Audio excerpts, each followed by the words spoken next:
Welcome to Beyond the Frontline podcast, where your hosts, U.S. Air Force veterans Donna Hoffmeyer and Jay Johnson, will help you transition from the front line to the home front.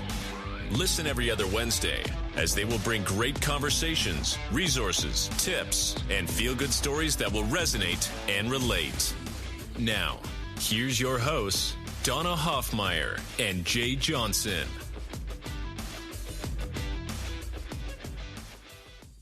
Well, welcome everybody to another edition of Beyond the Front Line. My name is Jay Johnson. You're one of your hosts of the program, and we are excited and always looking forward to bringing something of value to you. The listener sitting beside me is the one and only, I'm not going to call her the queen anymore. She takes it way too far out of control, but I am sitting with my partner in crime, the one, the only Miss Donna Hoffmeyer. I got back to partner in crime, huh? Yeah. I don't know about this queen thing, Donna. I don't know. I was liking it. My husband, on the other hand, rolled his eyes every time I mentioned it. So yeah. I don't know. I may have to buy Brian a pretty stiff bourbon. I think that's ganging up. I don't think that's fair. Well, I think it takes two or more just to wrangle you in. So that's all fair. What's going on since the last time we chatted? Life still is flying 1,000 miles an hour. What's happening? Yes, it's insane right now. So kids are getting ready for school. Our district's one of the last to go back, which at first I thought, oh, that's good. And now I'm like a week and a half out and I'm like, that's not good. Right. I'm ready for them to go back. They're ready to go back. And so we're a little tense right now. Yeah, I have to tell you, my life is better now. I don't have to deal with getting out in the school traffic in the morning, fight through all the congestion, so you've still got a few years of that to put up with. Oh, God, I'm enjoying staying off the roads. Actually, we just were on the roads this morning to go check out a venue for a book event, and it was 8:30 this morning, and I'm like, oh, look, San Antonio traffic, yay. So no, it's going good. I'm actually moving forward with some of my startup, and I just did a big meeting for websites, and that was exciting, and kind of getting all that going, which kind of wraps into the series that we're on, right? Yeah. So we talked about startups, and we want to hit different aspects of it. And one of them that has always fascinated me is franchises, which is interesting because I don't have an interest in doing the franchise.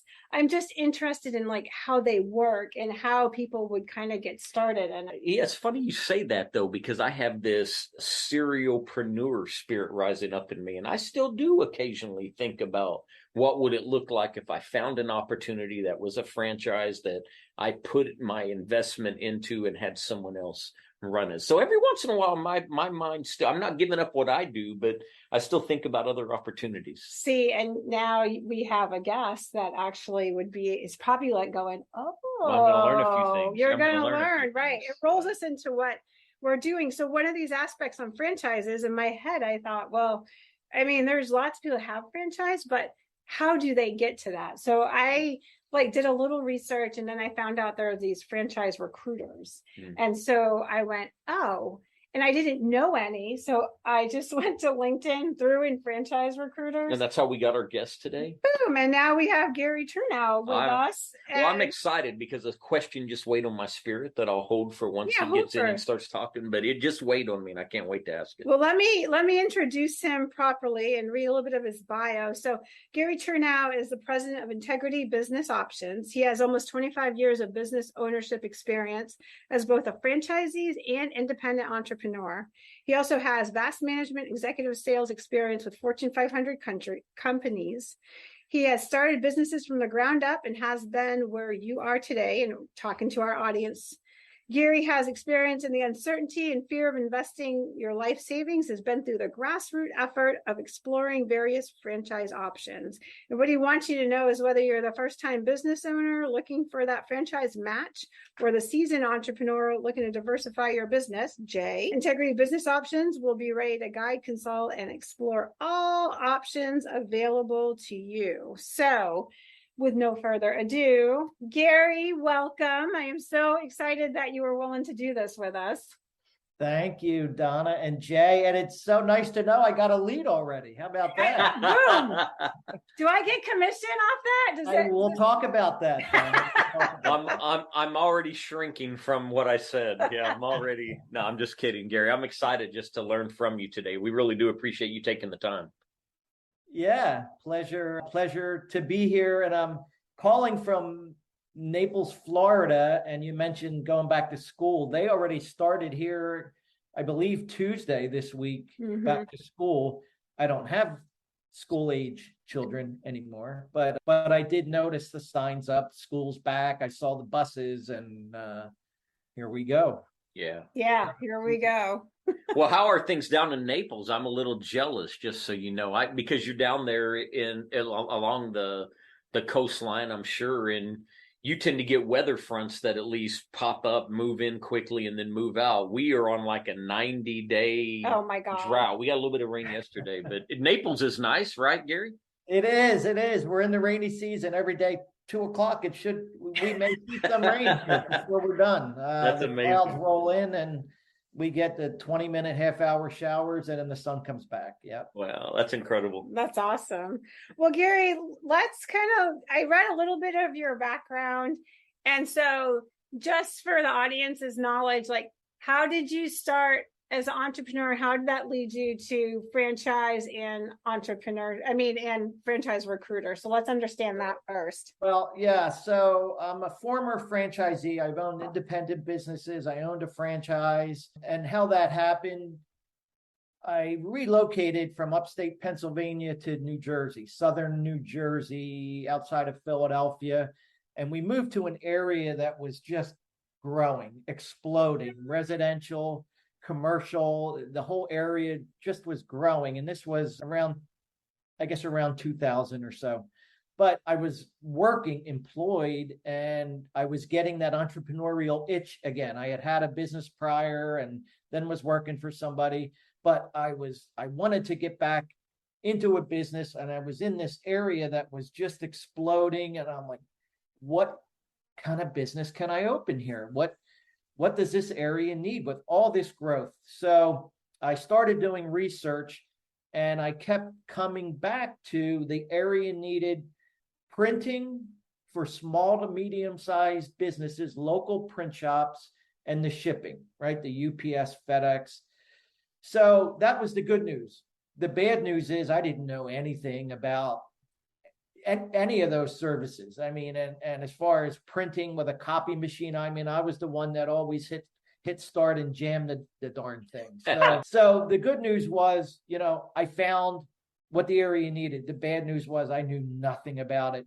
So that's when I decided, well, there's people out there that do and that will train me and support me. So that was franchising. So I looked into a couple different franchises that offered in that segment, did some research, and I ultimately got into one of the brands and got my training, got open, support, and away I went. So within that franchise model, I got very engaged within the concept. I joined some of their national committees, right? They have a national marketing committee, education committee. So I got very engaged from day one and involved. And along with that, a couple years into being open, I also served on the National Advisory Council for the franchise, and I represented the Northeast part of the United States, the Northeastern states.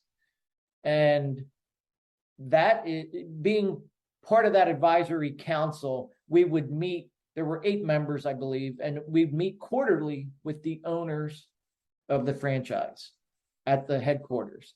And that is where I got to see the franchising from a whole different perspective.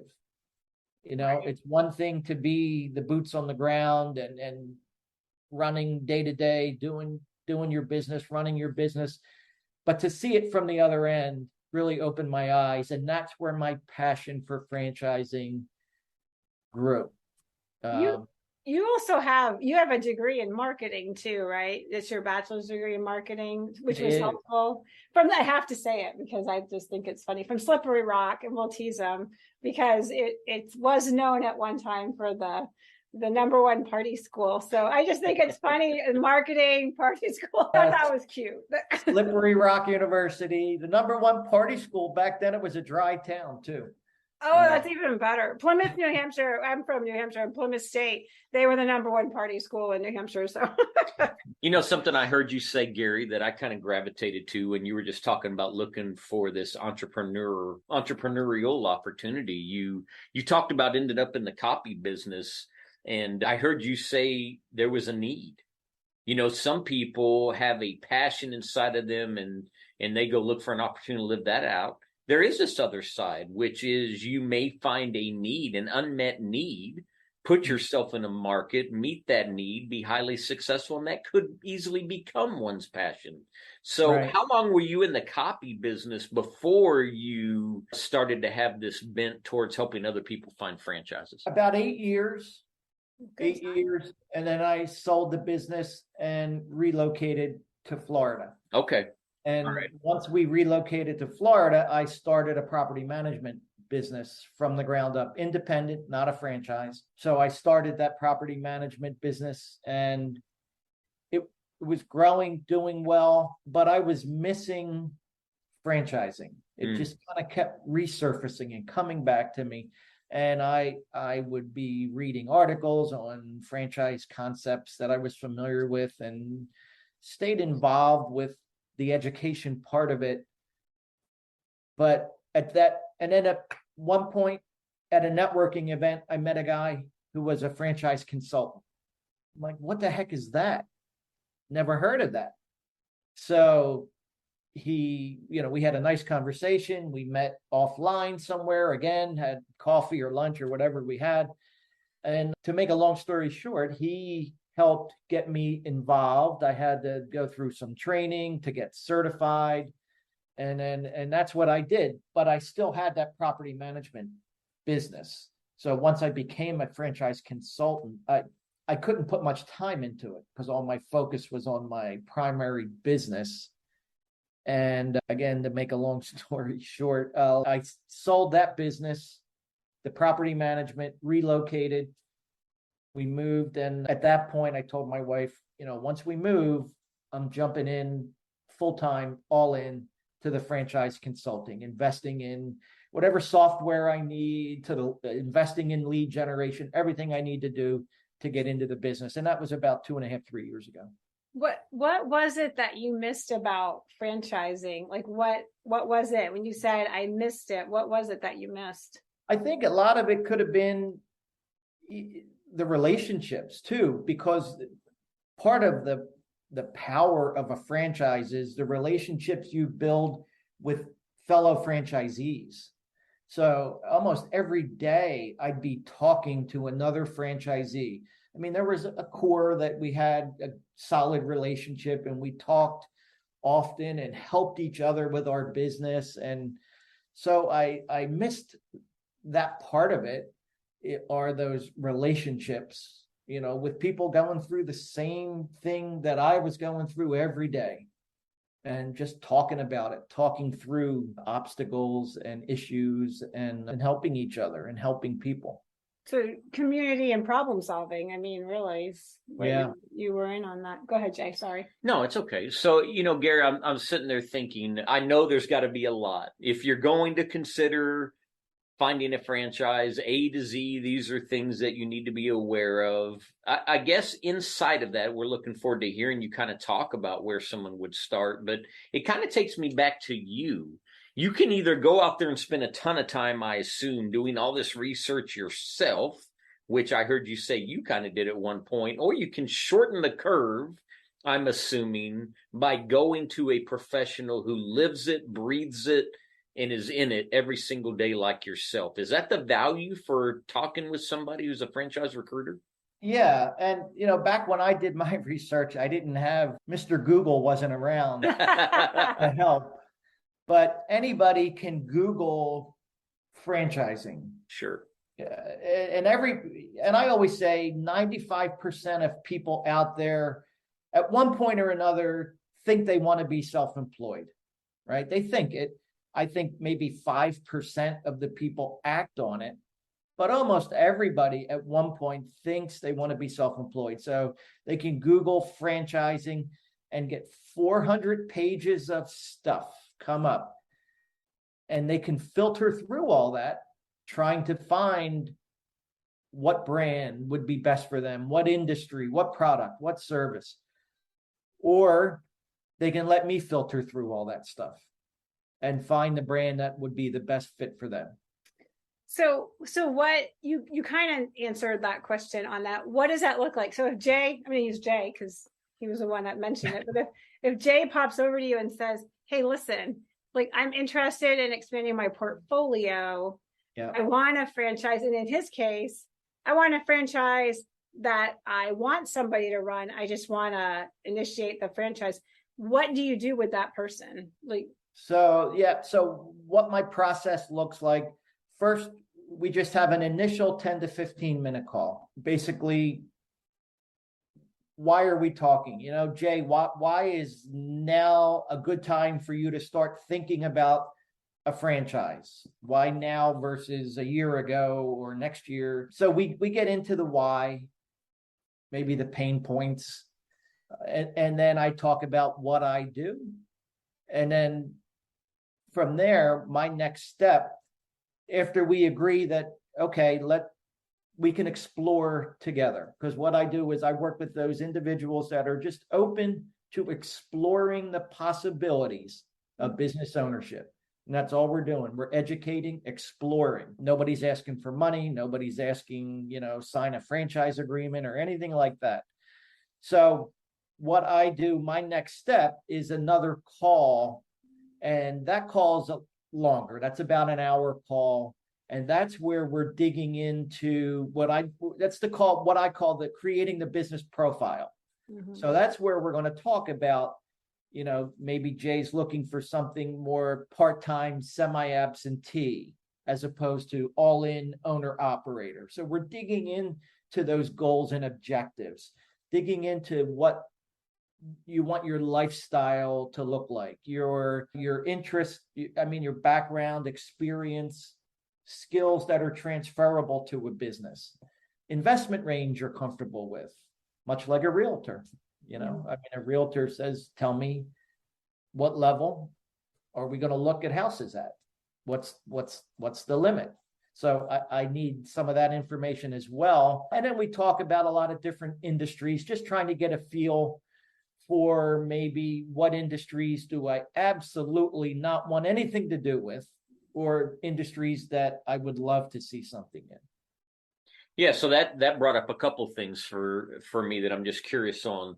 What is the low end, Gary, if there is such a thing? If somebody had X amount of money to invest, what would you say is the low end? There are some opportunities where you could get in at a really small amount, surprisingly, and they can, of course, I assume the ceiling is as high as one could imagine, but there's that threshold, right? How much do you have to invest? Kind of give the listeners an idea that there are, some opportunities at a very moderate low end. And then when you said you're kind of having this conversation about building a profile, are you asking them things to kind of gather if they're looking for a business to business kind of opportunity, a business to consumer opportunity? Is that all part of it too?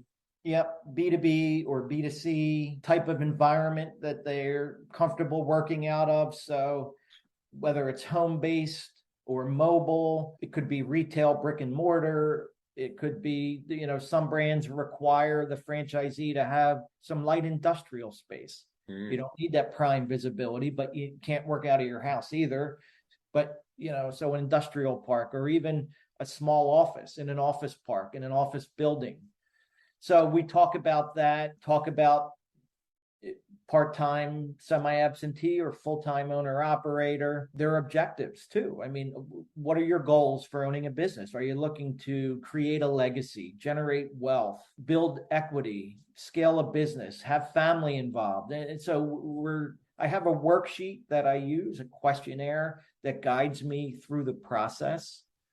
And we go through all that. It typically 45 minutes to an hour.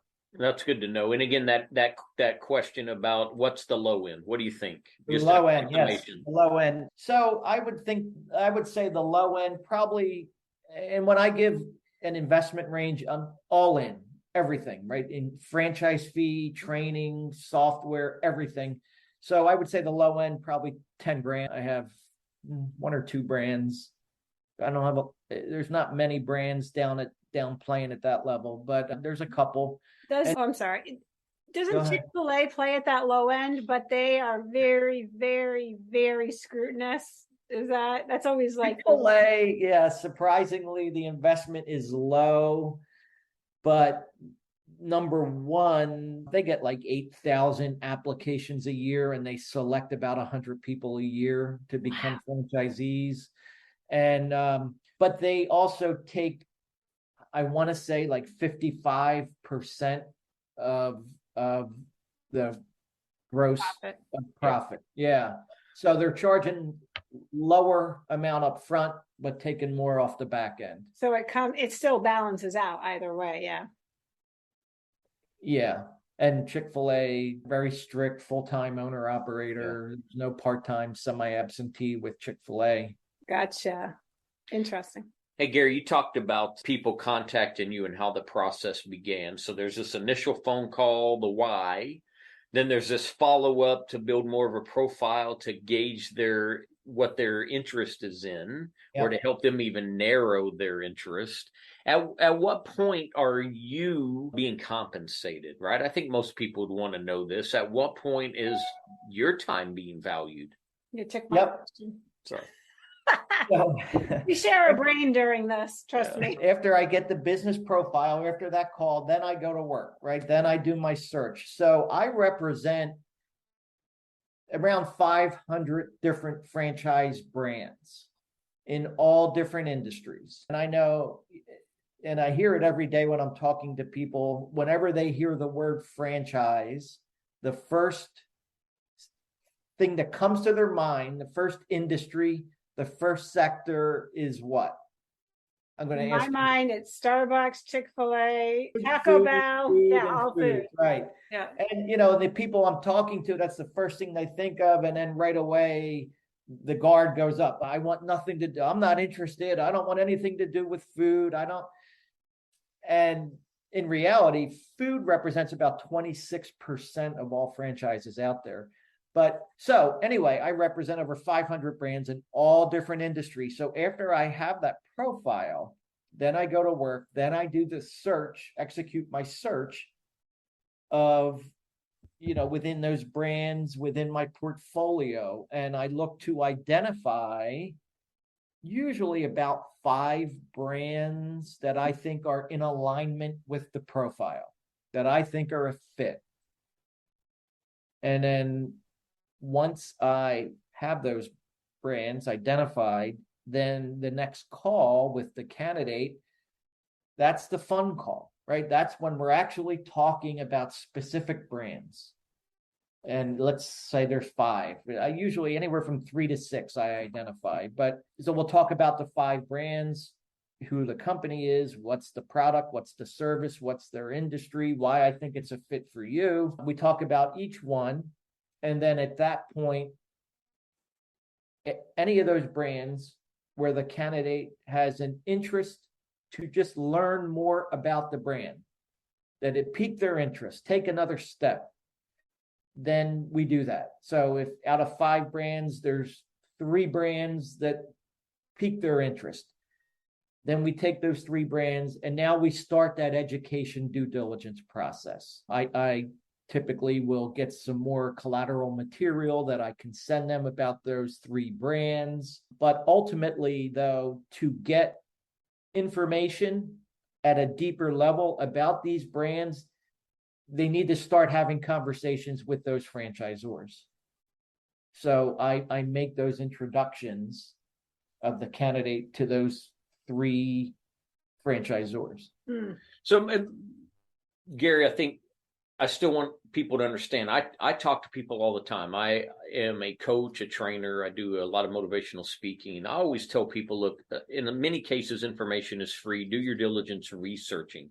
But in this case, somebody's hiring you to do the research. So I know there's going to be compensation, I assume, when they buy but enter into a franchise agreement through you. But at any point up to this point, everything you've described, you're still just giving them your time, or? Yeah. So, and you did ask that earlier too, when do I get paid? And so I am paid by the brands that I represent. So the 500 brands in my portfolio, they pay me. The candidate never pays me a penny to explore these possibilities and have me help walk them and navigate through that discovery process. Fantastic. Now, I only get paid when a candidate goes through that process and goes through all the different steps and ultimately finds the brand that they fall in love with. And they're at that point, okay, this is the one for me. How do I get in? What do I do? And then, so once they sign a franchise agreement and pay a franchise fee, then I get paid. So this popped in my head when you were talking about it. And I don't want to get down the road, but I was just curious. Do you also help businesses that want to franchise? Do you help them go the other way? Yeah. So and get them in your portfolio and teach them how to franchise? So I do. I can. Yep. I can work with that business they've been open, they've proven their concept is successful, that it works, and now they want to hit growth mode. And you basically grow one of two ways, right? Organically, where the owner, you're opening every location and you're funding every location and you're hiring everybody and you're hiring managers. Or you can grow through franchising your brand and have franchisees pay you to run their locations. I'm like an option B. Yeah. Well, and really what and I don't do that personally. So in my portfolio, I have access to companies that's what they do. Gotcha. They're not a franchise, right? They're not out there. What their role is they work with businesses that want to franchise their concept. So I make that introduction, and those companies walk that business through every step needed, legal, paperwork, whatever's needed to franchise their concept. And once again, I'm paid by that company. Again, the business owner I introduced doesn't pay me anything. Gotcha. And I do want to make another comment. When I mentioned the franchisors are the ones that pay me, every franchise out there charges, their initial fee is called a franchise fee. They have an initial franchise fee, and I get typically a percentage of that franchise fee. But what's important to note is a franchisor cannot alter that franchise fee because the candidate's working with a consultant.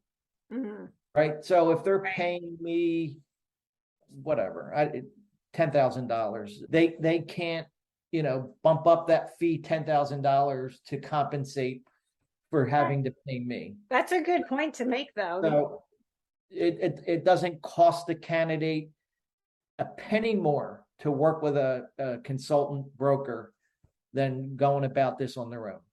I think so I've got two things. One, just a comment, and then the next a question.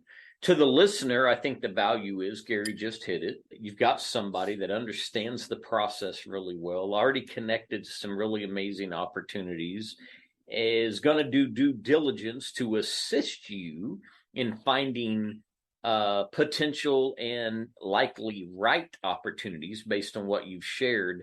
And Gary, what I took away from that, this is still the comment, is you really are vested in them, because the value to you, the benefit to you is finding the right fit, because if they find that and enter into it, that leads to compensation for you. So you're fully vested in helping people, right?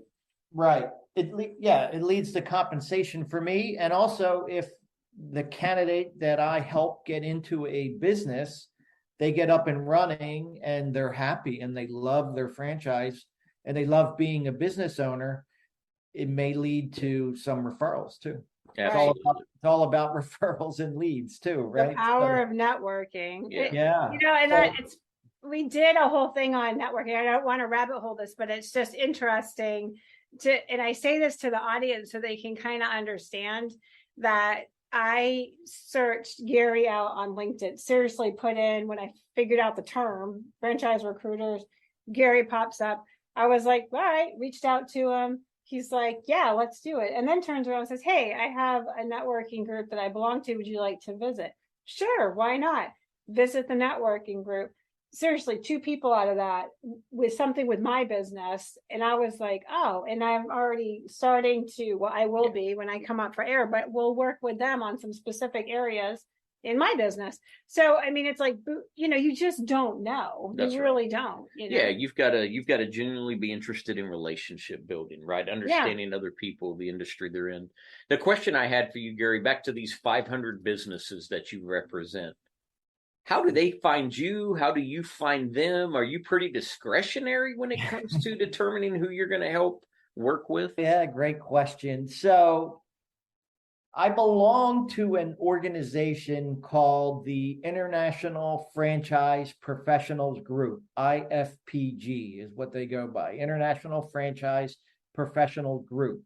And it's a membership franchise organization. So there's basically 3 legs to that IFPG stool, right? One are franchise consultant brokers that join IFPG. Another leg are franchisors that join IFPG. So the franchisors join to have access to the broker network. The brokers join to have access to get access to the franchisors. And then that third leg are suppliers or vendors that want to target either brokers, franchisors, or both with their product or service. So all 3 of those groups become members of IFPG. So IFPG has about, I don't even know the exact number, but I say 500 franchise brands that are members. That allows me to say I represent over 500 brands. So IFPG, and really they negotiate the commission structure and everything. I don't ever get involved in negotiating what my payment is, what my commission is. It's already pre-negotiated by IFPG. So when we place a candidate, I know how much the amount is, and it is what it is, and I invoice them, and that's that. So I think I told you when we pre-talked that the podcast is veteran focused, but not veteran exclusive. So all this information is helpful to anybody, but we really do like to put an emphasis onto the veterans. Yeah. And interestingly, I find out through discussion with you that you actually have a heavy focus on veterans. And so a couple of things come in my head. Why veterans, and what do you see in them that makes a good fit?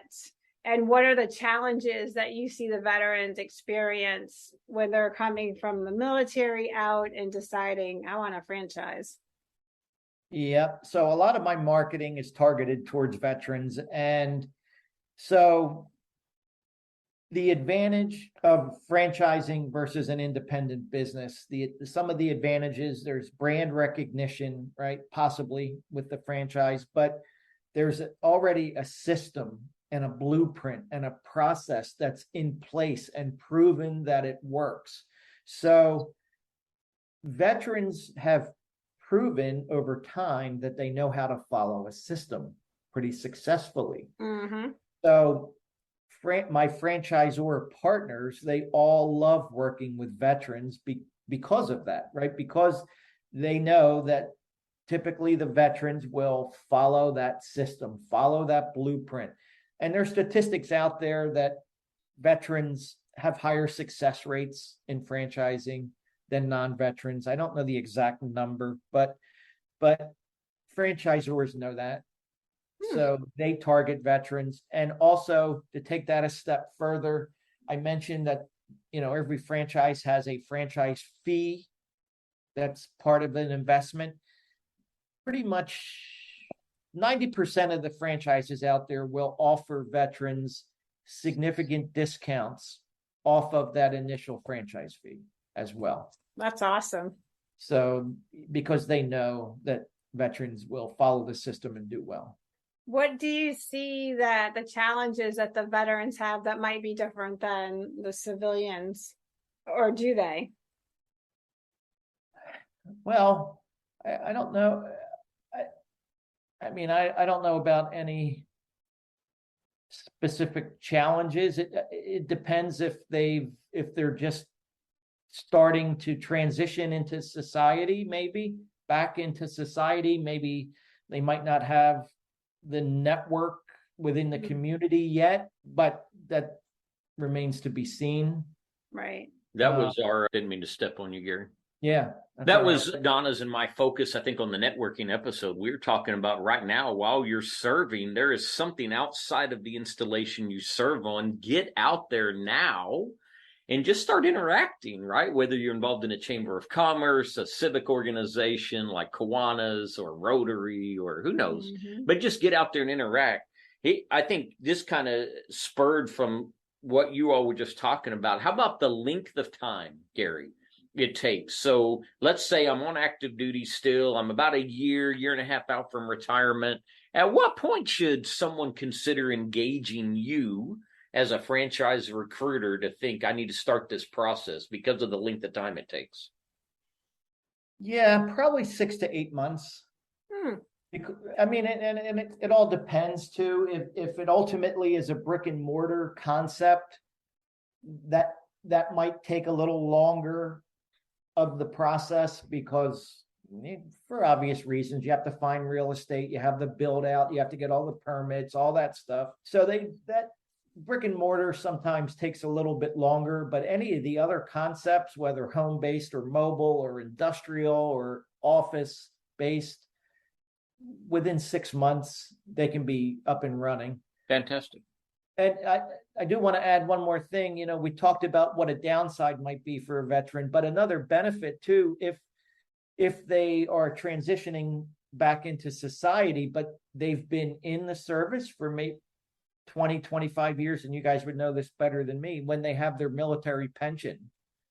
So they have that monthly income. Their health benefits, I believe, are all paid for, right? So that's the perfect scenario to get into a business, because you have that income stream coming in. You have the health benefits already in place, as opposed to maybe the corporate executive that's going to get into a business and just cold turkey leave their job, leave that income stream, and start building that business from scratch. So the vet that is getting that pension, at least they have that advantage, and that's a great asset to have, is that monthly income stream and the health benefits right off the bat while you're scaling a business. So 2 questions come in my head. Do you ever see people on active duty start franchises? Like, I can see Guard and Reserve because they're part-time, but do you ever see like active duty people start franchises? No. I just helped a young lady recently. She's in reserves. Yeah. She's in New York City, and she's a teacher and then does reserves. And she actually got into a travel franchise on the lower end of the investment range. But I helped her get into that concept about maybe a month ago. Yeah. I can definitely see the Guard and Reserve where that would be essentially pretty easy. I mean, active duty, I don't know how they would do it, but you never know that person that's like the ultimate multitasker. And then my other question is, and I know this, I'm going to ask this question, I know you're going to be like, ooh, this is good. It can vary widely, but is there any data, like on average, how long a franchisee would expect to start, going from starting to sustainable to making actually profit? Like, what is that?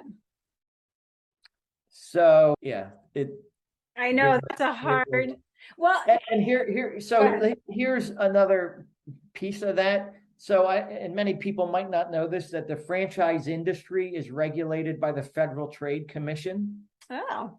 So the government's involved. And because of that, franchisors are not allowed to make any kind of earnings claims. So they can't even, and I'm not allowed to either. So I can't, when I'm showing a concept to somebody, I'm not allowed to say, with this concept, you'll be breaking even in 4 months, or making 6 figures in 2 days. Yeah. And that's why the FTC got involved. So I guess back in the day, there were a lot of brands that were sugarcoating, and enticing people to invest in their brand, but they are not allowed to make any kind of earnings claims, even, when they can break even or scale, that's an earnings claim. So well, it's funny you say that, because the reason why the question popped in my head was a friend of ours owns a franchise, and him and I just started talking one day at an event, and he made that comment. He's been in the business, goodness, 8-10 years, maybe, but he said he goes, boy, the franchise kept telling us, like, hold steady, be consistent, and it is going to come. Just keep being, and they provide support and all this stuff. And he said it was 3 years. And then he just told me, he's like, we just had our biggest quarter like ever this last quarter. And it beat expectations. So so I was just curious if there was like stats, but if the FTC is like, shut your mouth, then I totally get it. Yeah. But it's fair to assume that maybe a home-based business can scale faster and break even faster than brick and mortar. Yeah. Because you don't have the overhead. There's right. no inventory, there's no equipment, there's no rent.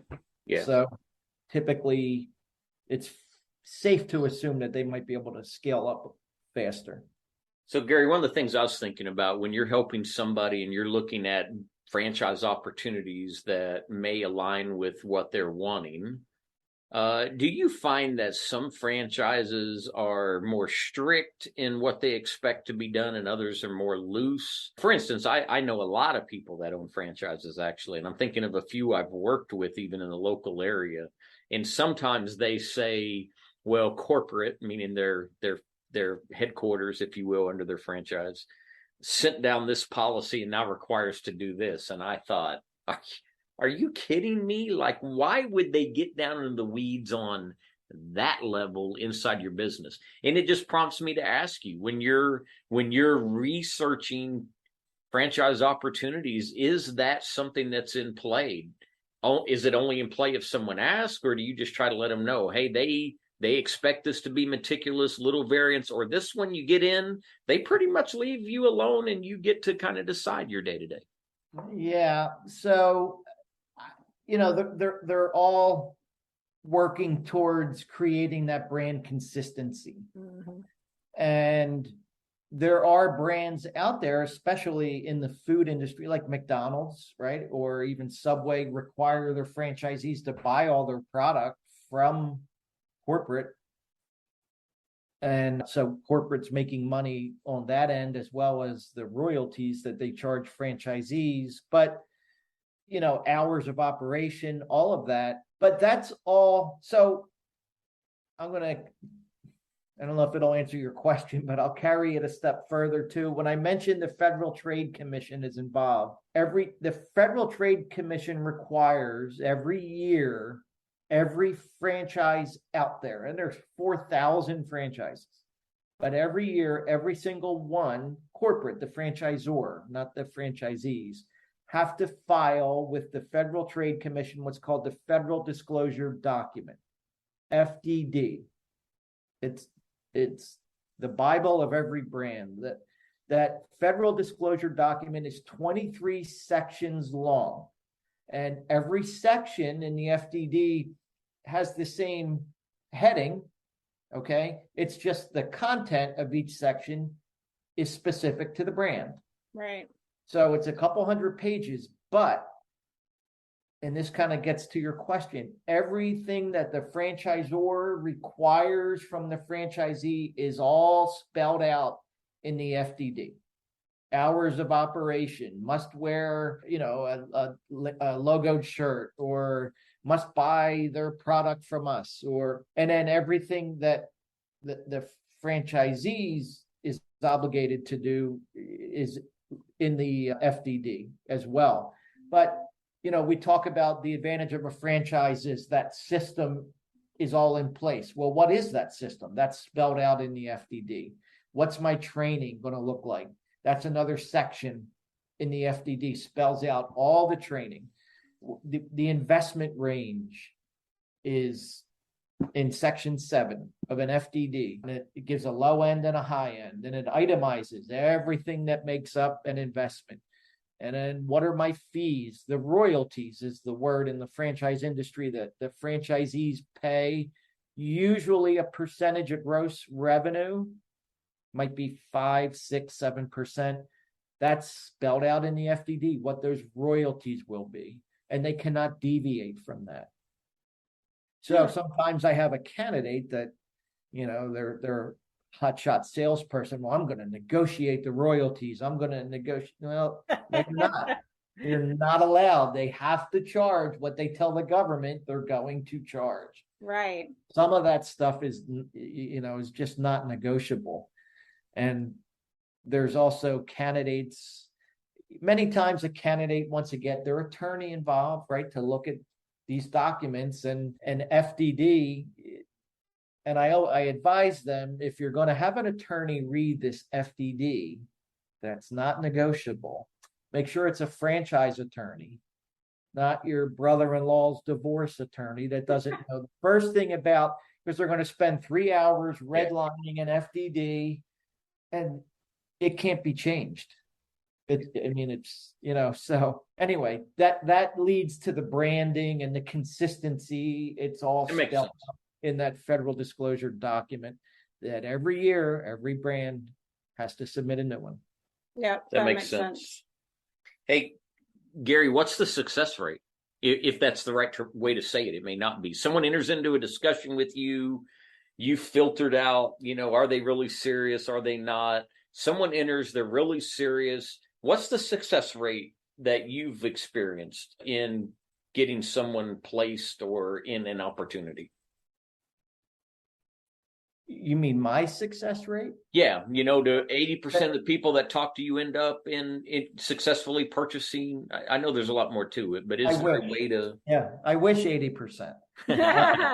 I would say, with the business I'm in, 90% of the people do not do anything that I talk to. Interesting.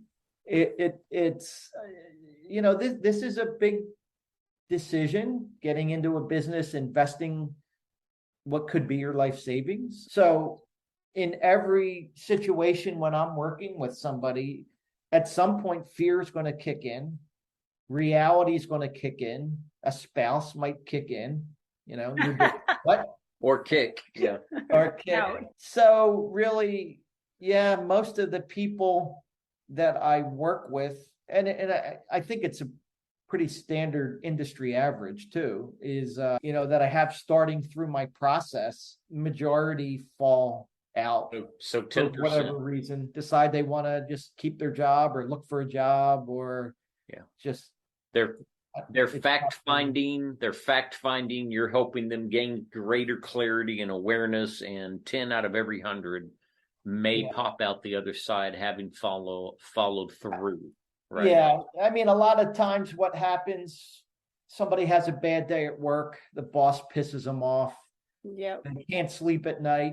2 in the morning, they're sitting in their underwear and they Google franchising, and and then I get the lead, and then all of a sudden, like a couple days later or a week later, the boss is nice to them and they got a little bonus, or now they're happy. And I do miss that, Gary. I'm going to tell you, Donna and I kind of have fun talking about this. We both are entrepreneurs, have our own businesses, and I can't imagine ever working for someone ever again. But I am jealous at times. I'm not going to lie when I hear someone else got this huge bonus or they got this, huge opportunity that came because of where they're at, because I can't just do that necessarily. I'm so startup that if I see anything in the green go into my account, I'm like, $10. Yeah, my business is a little more mature, but it's coming for you. It's coming. I just don't have patience. I'm like, all right. Gary, any other advice? I mean, what haven't Donna and I touched on that you think is worthy of our listeners kind of having a basis of understanding? So I have some statistics of franchising, and franchising is such an important part of our economy in this country. And I have these statistics that the GDP, gross domestic product, franchising represents 3% of that. In dollars, that translates to $501 billion generated in the franchise industry. Franchises out there employ about 8.5 million jobs, net gain of over 250,000 from 2021. Oh, I bet, with COVID. Yeah, estimated by the end of this year, there will be almost 800,000 franchise locations out there. So the franchisees, so that's franchisee locations, not franchisors, but almost 8,000 franchise locations with about 17,000 new locations established in 2022. So I know we're starting to wind down, but this question kind of popped in my head. That it's that average number that a startup will last about 5 years. Most of them barely make it 5 years. If you compare that to somebody going into the franchise world, what does that look like? That's my next statistic. Oh, see, I'm connected to your brain too. So according to the U.S. Bureau of Labor and Statistics, 20% of all businesses will close within 2 years. Wow. 38% close after 4 years. In franchising, 92% of businesses are still open after 2 years, and 85% are open after 4 years. Wow. That's fantastic. Impressive. Yeah. And then add the veteran factor onto it. If you're a veteran, right? Yeah. And your success rate's even higher. Just because you have something to lean on. You know how to follow directions. Yeah, follow directions. That's really true. I coached somebody who had a franchise in one of the communities nearby, and this franchise is still widely represented. I'm not going to say who. I think they're fine, but he was doing some things from a management leadership standpoint at his location that ultimately snowballed to the point he was in a really bad spot. By the time he called me in to work with him, he didn't have much rope left, and unfortunately he had to sell it. Right, they found someone else to come in and take it over, and that's why, again, I think the due diligence that happens, Gary, in working with you, with someone like you on the front end, to really help people understand what it looks like, what it's going to take, what's the support you're going to receive, what kind of systems are in place. That's really important to the overall process. Yeah, absolutely agree. And, when you mentioned you had a colleague or a friend that had to sell his franchise, and that's another component too. I do have access to resales in the franchise industry as well. Yeah. So often I'm showing somebody an existing business that's for sale. Doesn't have to be a new startup. Yeah, and so that location is still open, right, under another franchisee, and it would be my first question, Gary. It'd be my first question to you. Why did the person sell that just entered into this? If you knew, I would ask that. I would want to know. Now you got your sale angle with him. You need a semi-permanent pre-owned franchise. At a low cost. Big investment opportunity. Federal Trade Commission wants you to tell me that I'm going to make six figures while I sleep at home. You find that for him, Gary. And I want 10% commission. Jay and a couple million other people want that. I know that's Exactly. true. I know that's true. All right, we need to be mindful of time. So what do you have? Because I'm going to end this. No, I think, Gary, look, Donna and I have been doing this a little while now, and I have nothing but great things to say about every single one of the episodes we've done prior to this. This was a lot of fun. Yeah. Something I'm interesting. really interested in. I think I'm interested in all of them we bring in, but I thought what you brought to the table was very insightful. I hope our listeners take the time to really vet it, find the value in it. And if they have that inkling, just having an initial conversation with you, I think would be a great place to start. Yeah. So I really don't have any other comments. I just really enjoyed it. A 10 to 15 minute initial conversation. Fantastic. Like I said earlier, and to see if it's a fit. Yeah. I love Yeah, it. and his contact info will be all in the summary. Yeah, so they'll be able to see it and contact him. Absolutely. So, Gary, do you have anything? Any last words before I wrap it up? No, I had a great time, and thank you guys so much. This was so much fun, and I just love helping people, giving back. You know, it's what I feel my purpose is to help and give back, and I just enjoy doing that. Help them. Awesome. And now we got a place to stay when we go to Naples. And we're good. That's right. Do you have a boat?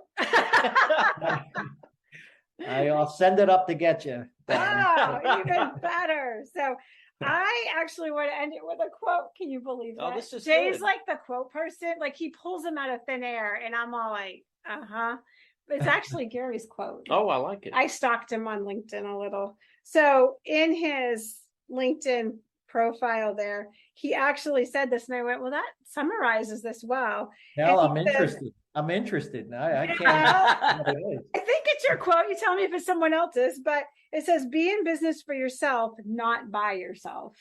Well, yeah, that's the ultimate benefit of the franchise. Yeah.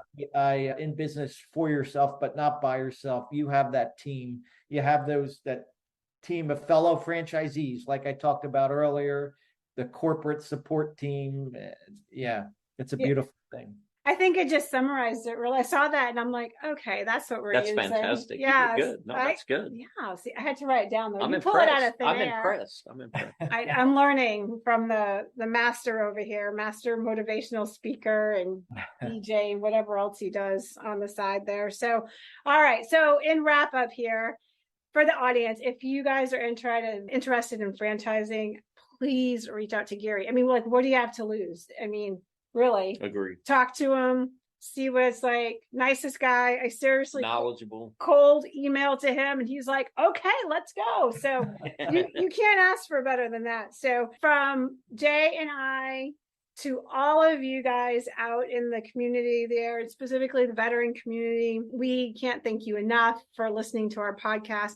Please engage. If you have questions, feel free to email. All the information and emails will come to us. We will answer them. And we just want to get conversation going, right? So on behalf of all of us here at Beyond the Frontline and Coming Home Well, we want you guys to have an awesome, awesome day. Bye for now, everybody. Thanks for listening to Beyond the Frontline, a podcast of Coming Home Well. Join us every other Wednesday. And if you enjoyed this episode, please share it with others, post about it on social media, or leave a rating and review. Follow us on Instagram at ComingHomeWell_BTS or on Twitter at ComingHomeWell. Thanks again. And until all are home and all are well.